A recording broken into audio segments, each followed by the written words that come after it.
Om Purnamada Purnamidam Purnat Purnamudachyate Purnasya Purnamadaya Purnamevavashishyate. Om Shanti Shanti Shanti. That absolute is perfect. This relative too is perfect. The perfect emerges from the perfect.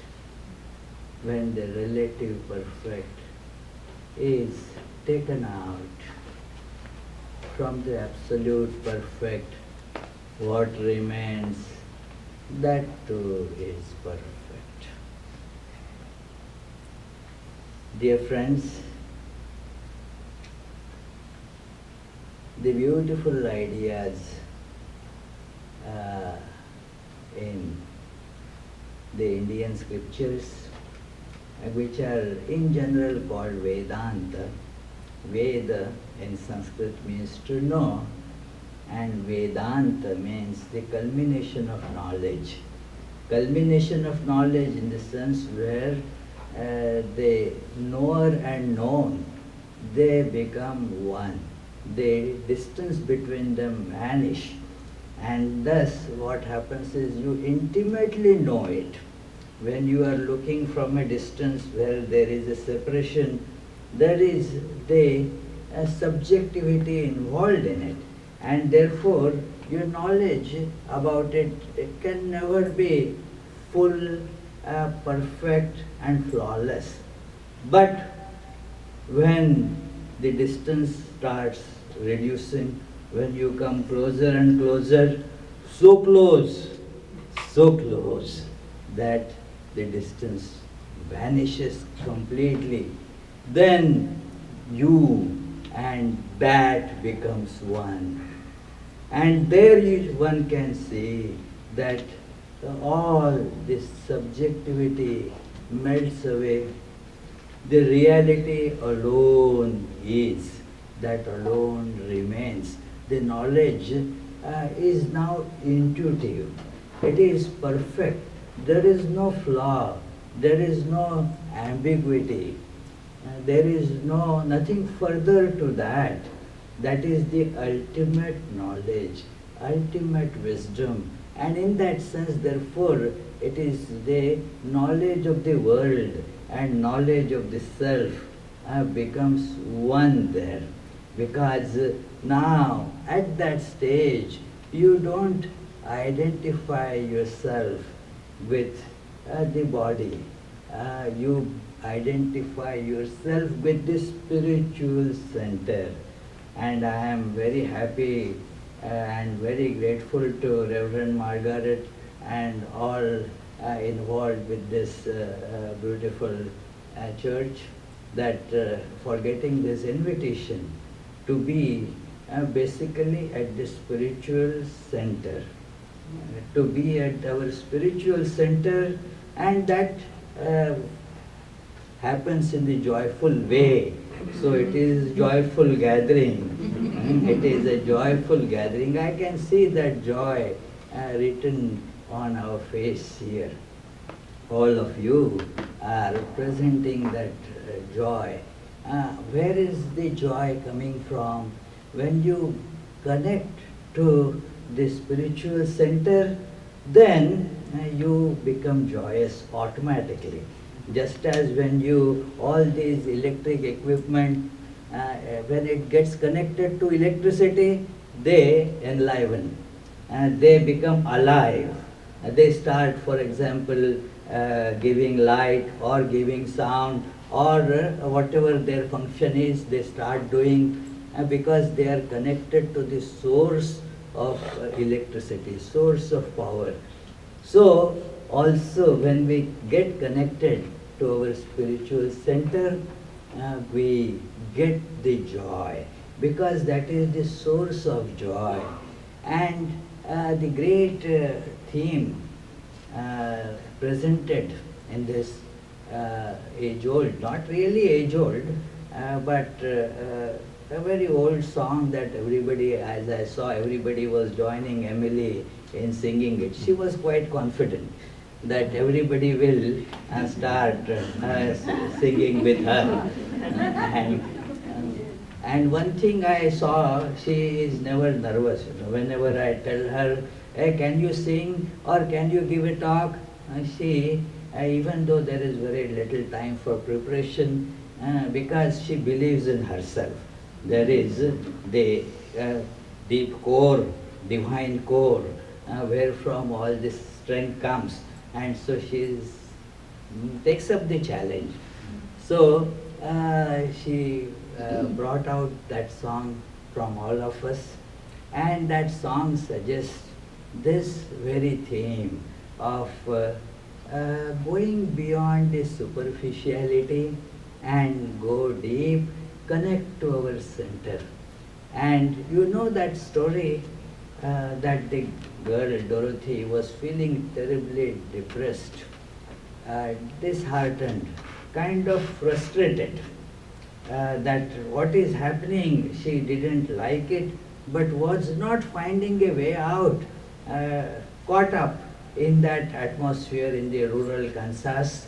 Nothing very inspiring was happening, and that blow came when her little dog was going to be taken away, Toto. That Toto was going to be taken away, and her pleadings, nobody was listening to her pleadings. Even her uncle and aunt, they didn't have time. They were busy with their shorts. And then she saw that no way out. And so there that song burst out. We also feel that kind of getting stifled. We have so many aspirations. We want our life to be a success story. Is there anybody here who says, no, I want my life to be a failure story? No one. We all want our life to be a success story. We want that it should be a life full of satisfaction and joy. The question is, do we get it here? Do we get it in this world? Yeah. Yes. I say you don't get it here. You get it over the rainbow, not under the rainbow. It is under the rainbow. It is all struggle, all getting, that is why we have the urge to connect to the center, transcend the superficiality, go deep to the spiritual center. What is the spiritual center? Where we transcend the limited material being of ourselves, and then there we discover the mind of satisfaction, the mind of joy. And since it is in each of us, we have that feeling that yes, I must find it, I must get it, because it is in me somewhere. Right from our birth we know it, and therefore this little girl voicing in a way the feelings of us, well, yeah, it must be, there must be the way out of all the frustrations, all the sufferings that we undergo here. But where is it? Somewhere over the rainbow. What is the rainbow? It is a beautiful analogy. This whole thing is an analogy, a metaphorical presentation, poetic presentation. Poets use metaphors to bring the truth right very close to us. And what is this rainbow? The one sunlight appears as so many colors that you see it variegated. It is one appearing as many. The one truth appearing in manifold forms. And there is that oneness still there.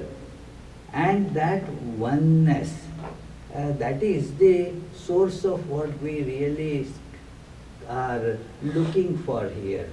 Like love, love is the feeling of oneness. And now where is the love? We feel that, well, I love you. I love you. I love my friends.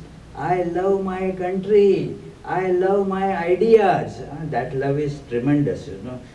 We generally don't like to give up our pet ideas because we may give up our other pets, but not our pet ideas easily.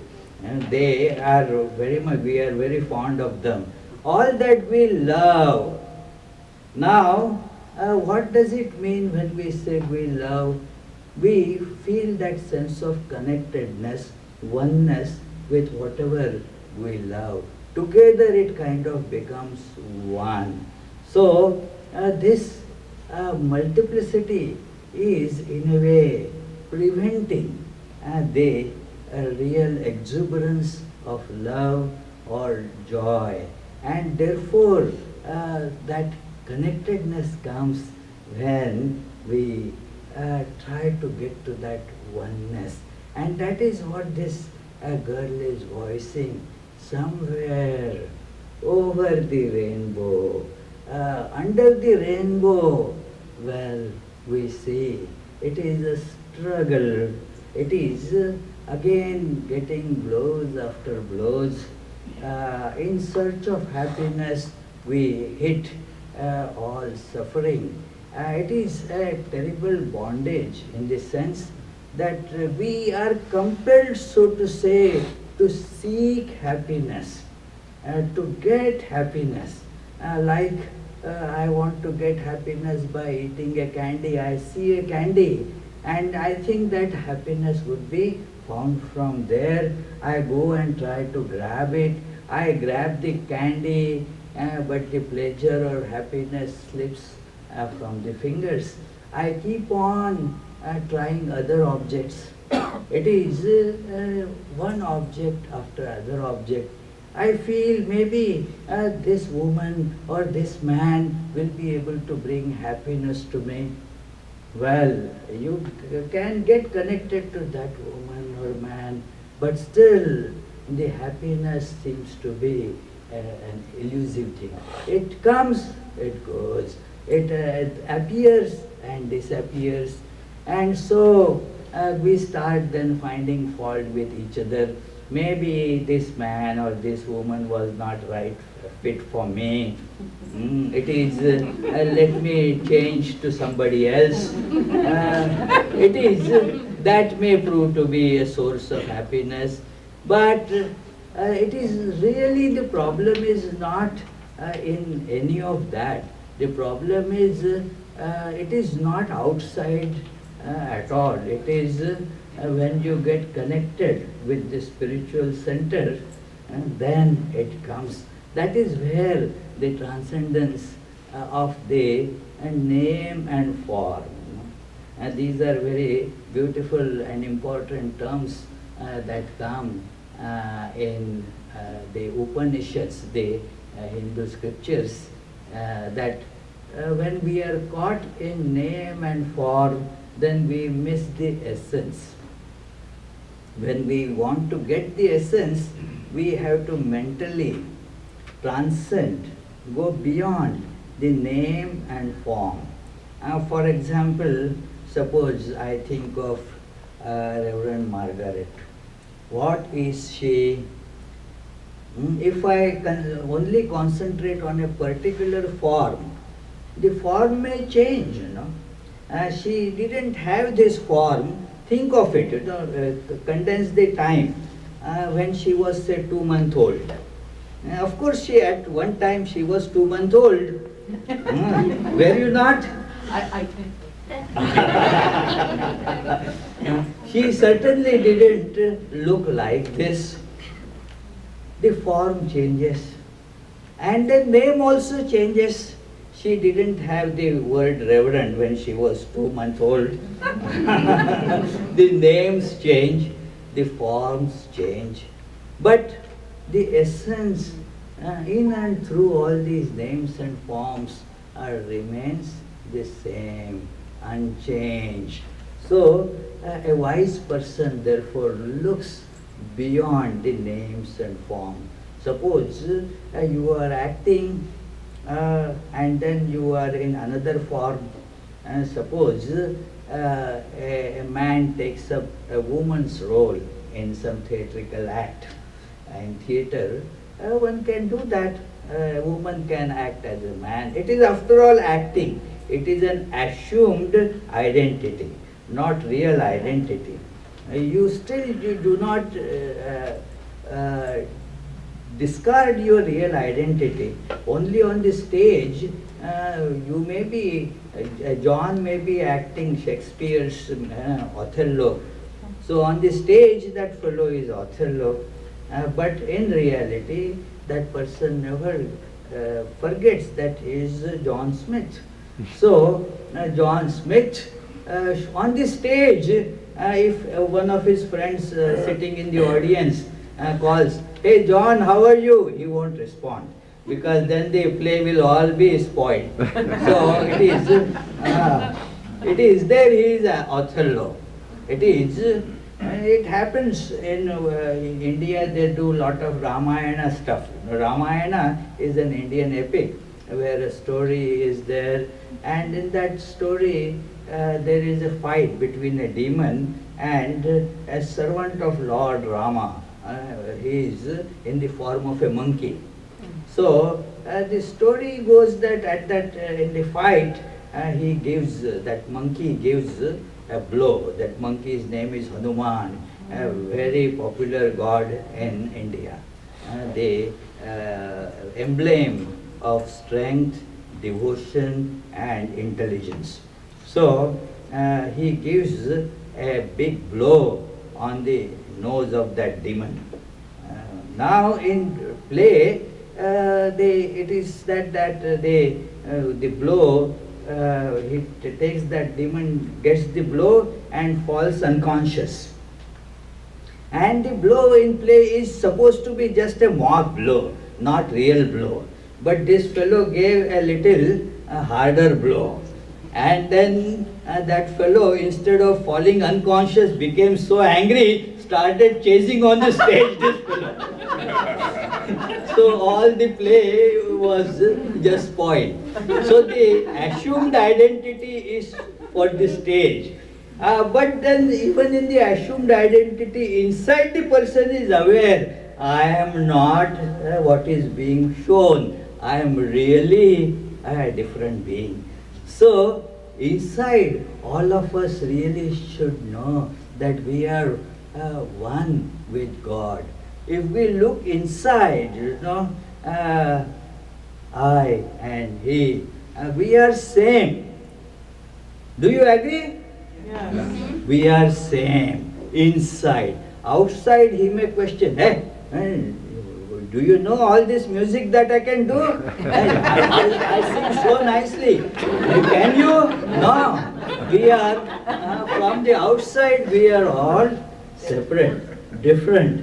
But if we feel the name and form, then we will see we are all same. And in that oneness is calling us right from the birth. And therefore, she says here that I had heard once in a lullaby. Right from the childhood. I remember, many of you also would remember, before the struggles of grown-up age starts smothering all those aspirations, you will remember. I do distinctly remember the thought that who really am I? Where was I before? I am told, everybody is told, hey, you are 4 year old. Oh, where was I before 4 years old, being 4 years old? What was my condition then? Who was I? It is, I must be there even 4 years, before 4 years, I must be somewhere. Who am I that? And those questions do come to us, pointing to our true spiritual identity. And therefore, she says, I heard in a lullaby. Please tell me, how long should I be speaking?